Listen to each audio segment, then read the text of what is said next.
Hola, buenos días para todos. Estoy muy ansioso porque les cuento que tengo algo muy interesante para decirles hoy, eh, y es que pues no los puedo acompañar de manera sincrónica.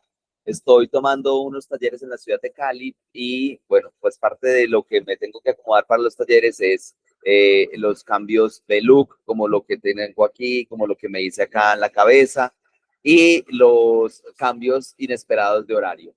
Tenía planeado estar con ustedes el día de hoy, acompañarlos y contarles un tema que a mí me fascina porque realmente es un conocimiento que a mí me sorprende todo el tiempo profundizar en esto. Yo quería compartirles hoy el tema de las estructuras narrativas.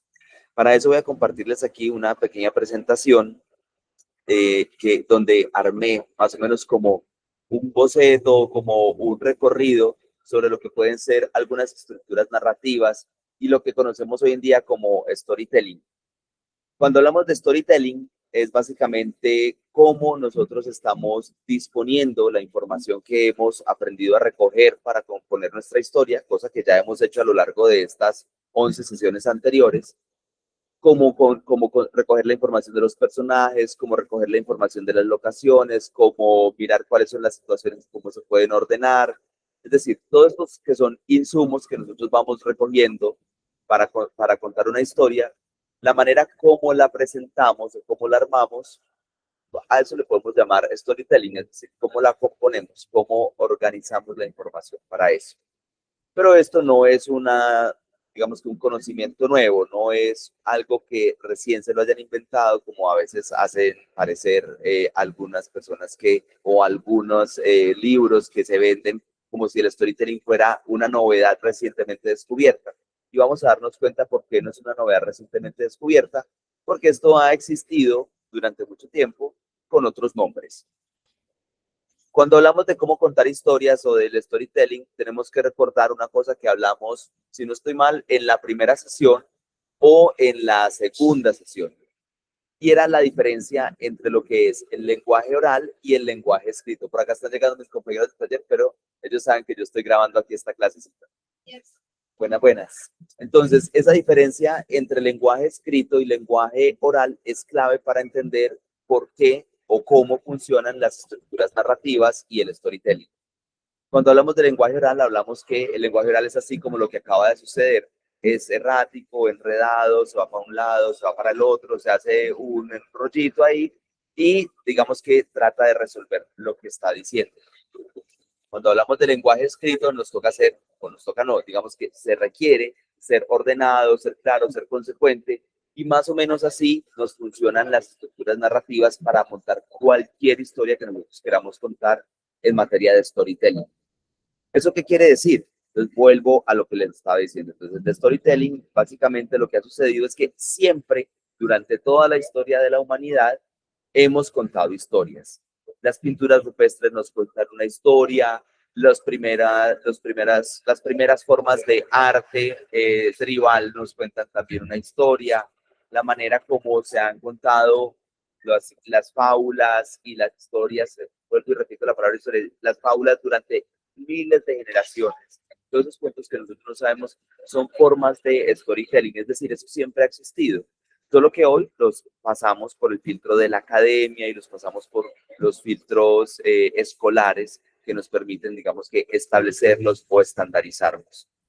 Voy a avanzar un poquito con una forma de contar historias que ustedes ya conocen. Esta nos la enseñan en la primaria, la de que las historias tienen inicio, nudo y desenlace. Bueno, inicio, nudo y desenlace es una forma muy general de cómo desarmar o cómo entender la estructura que sostiene una historia. Y en esta gráfica lo que hice fue poner de un lado el inicio, ¿sí? En el centro lo que constituiría el nudo y el desenlace, digamos, lo que al final a manera de línea de tiempo. Y hay que entender que ese inicio, nudo y desenlace funciona más o menos de la siguiente manera. En el inicio, que es lo que propone o abre la historia, se muestra cuál es la cotidianidad de los personajes, se muestra efectivamente cuáles son los personajes que están involucrados, cómo los construimos, pero hay una cosa clave en esa parte del inicio y es que cuando se muestra la cotidianidad de los personajes, nosotros podemos contar algo que sucede en la cotidianidad. Pero si en la estructura de la historia no hay algo que altere esa cotidianidad, pues entonces pues básicamente no hay una historia para contar. Eso lo que quiere decir es que a partir de ahí se nos da una situación donde el personaje está en una diatriba entre mantenerse en su cotidianidad o aceptar el cambio que le propone esa alteración de la cotidianidad.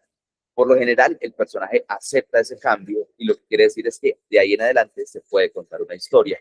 A eso se le conoce como punto de no retorno y es donde el personaje ya nunca más va a poder volver a su cotidianidad porque decidió elegir el camino que le propone la historia.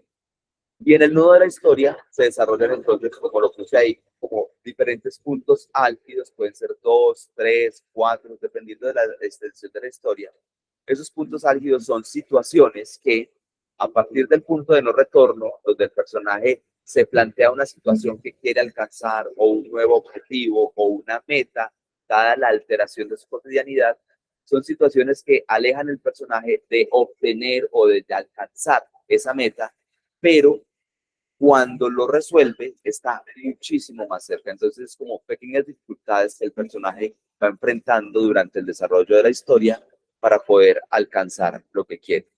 Ese es el desarrollo de los hechos. Ahí se plantea ese objetivo, como se los menciono, y aunque está trazado aquí como una línea recta, yo lo llamo una curva de tensión, que puede ser proponerse, si alguno de ustedes como conoce cómo graficar matemáticamente estas funciones, podría ser una línea recta que va incrementando la tensión poco a poco, o podría ser una curva exponencial donde la tensión no crece mucho al principio, pero al final se eleva, o algunas historias que elevan la tensión rápidamente desde el principio y la sostienen alta. Cuando se llega a un punto máximo de tensión en la historia, tiene que haber una solución de lo que está pasando ahí.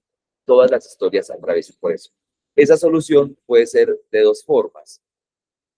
Vamos a llamar una de esas formas la forma tradicional de hacerlo, que es donde se llega o se resuelve de la manera esperada, según lo que está sucediendo ahí. Y la otra solución, vamos a llamarla la manera inesperada, que es muy tradicional en la literatura latinoamericana, como en los cuentos que hemos leído, como el cuento de El naufragio de Ana María Suá, como el cuento de la rana que quería ser una rana auténtica, de la oveja negra, de El eclipse de Monterroso. Esos cuentos latinoamericanos del siglo XX proponían casi siempre la solución inesperada a las situaciones de conflicto que hacían crecer las curvas de tensión dentro de las historias. Una vez se llega a esa solución de la historia, se acaba el nudo de la historia y se propone el desenlace de la historia. ¿Qué pasa con el desenlace de la historia? Es una nueva cotidianidad para el personaje. Es decir, la cotidianidad con la que abrimos la historia, describiendo la historia, donde vivía nuestro personaje, ya nunca va a ser igual y aquí se propone una nueva cotidianidad que además da la idea de que a partir de ahí podría contarse una nueva historia. Así funciona el inicio, nudo y desenlace. A veces lo llaman inicio, nudo y desnudo porque hay que ir guardando o tapando información durante el inicio y durante el nudo para entregarla gradualmente hasta que en el desenlace se destapa completamente o se descubre completamente. Hay múltiples técnicas en las que uno se puede acercar a esta y a otras estructuras, pero esta me parece clave porque es en la que yo les propongo que trabajen el ejercicio de hoy. El ejercicio de hoy será tomar alguno de esos personajes que ustedes o uno mismo, digamos que si quieren trabajar con su propio personaje, con el personaje de alguien más, lo trabajen y creen una historia que esté armada entre inicio, nudo y desenlace, tratando de mantener esto. Hagan una captura de pantalla de esto para saber dónde tienen que presentar la cotidianidad del personaje, cuáles son los puntos álgidos, cómo quieren presentar esa solución, si la solución esperada o la solución inesperada, y cómo propondrían una nueva cotidianidad como desenlace de esa historia. Ese es el ejercicio que yo les propongo. Como les menciono, esta no es la única forma o no es la única estructura en la que se cuentan historias. Digamos que esa estructura son como los cimientos o los hierros que van por dentro de una construcción que no están visibles a simple vista, pero siempre tienen que estar presentes para que una historia se sostenga sobre sí misma. Son los pilares o las bases sólidas sobre las que se construye la historia. Les voy a contar sobre otro tipo de estructuras, o bueno, de dónde viene esta estructura de los tres actos, que es el inicio, nudo y el desenlace. Eso viene desde la poética de Aristóteles en el siglo IV. Ahí se plantea esto de inicio, nudo y desenlace como planteamiento, nudo y desenlace. Y en el acto primero, como les conté ahorita, se hace la introducción o la exposición. Se presenta el personaje, la cotidianidad, la situación que cambia su cotidianidad. En el acto segundo hay una confrontación, un nudo, es decir, se desarrolla esa situación conflictiva que se plantea al final del primer acto. Y en el tercer acto se da esa resolución y, como les mencionaba ahorita, se puede plantear esa nueva cotidianidad. Esta es la estructura de los tres actos, pero no es la única, como les mencionaba. Gustav Freytag, que fue un dramaturgo alemán, habla de los 5 actos. Estos 5 actos los podemos ver presentes, por ejemplo, en algunas óperas, en algunas obras de teatro. Si a ustedes les gusta ver o escuchar o asistir a la ópera, se van a dar cuenta que muchas óperas tienen 5 actos o están armadas en el primer acto, donde pone la exposición y la acción ascendente. Luego hacen un acto solamente muy corto para llevar la ópera hasta el clímax, y luego un tercer acto donde hay una acción descendente y un desenlace casi siempre trágico en las óperas.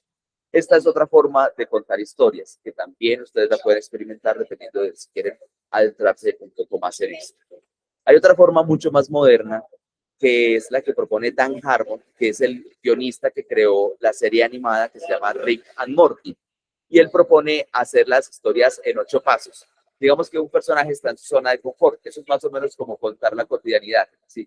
Pero ese personaje quiere alcanzar algo y entonces entra en una situación desconocida, es decir, se sale de su zona de confort y trata de adaptarse difícilmente a esa situación para obtener lo que quiere. Pero eso tiene un precio muy alto y le cuesta mucho al personaje, es decir, el personaje entró siendo de una forma, alcanza lo que quiere y se transforma y sale siendo de otra forma. Ese octavo paso, haber cambiado el personaje, haber cambiado, digamos que es clave en cómo se plantean las estructuras modernas de narración, cómo mostramos los cambios que puede atravesar el personaje. Hay más estructuras. Por ejemplo, está el tema del viaje del héroe, pero este ya es más académico, más complejo y es como en lo que están basadas todas las historias de superhéroes. Si alguno de ustedes ha visto, hay muchas películas de superhéroes en el mercado hoy en día y está muy estructurado porque Joseph Campbell, un académico británico, se dedicó a estudiar cuál es el tránsito que hacen los personajes que son héroes en una historia. Y esto lo hizo a través de la lectura de los textos antiguos relacionados con la caballería, o como quien dice, los del rey Arturo, porque pues era británico y fue esto lo que estudió. Y se dio cuenta al estudiar todos estos textos que todos tenían algunas cosas en común, como el momento en que el héroe sale porque tiene una llamada a la aventura, rechaza esa situación, recibe una ayuda sobrenatural que puede provenir de un par o que puede provenir de alguna cosa, de alguna iluminación superior. Y esa estructura, digamos que está bastante conocida. Si ustedes la buscan en internet, el viaje del héroe es súper fácil de entender. Hay videos complementarios en YouTube y mucho material en línea en que lo pueden encontrar. Y hay un libro bastante completo de Joseph Campbell que se llama El viaje del héroe. Y pues aquí les muestro rápidamente esto porque pues, no nos vamos a entrar en cómo contar historias de héroes, pero en el caso en que ustedes quieran contar historias sobre héroes, podríamos trabajar sobre esto. Con esto quería terminar lo que les quería contar sobre cuál es la estructura que sostiene la narración de las historias. Les agradezco mucho por ver este video y les recomiendo que sigan trabajando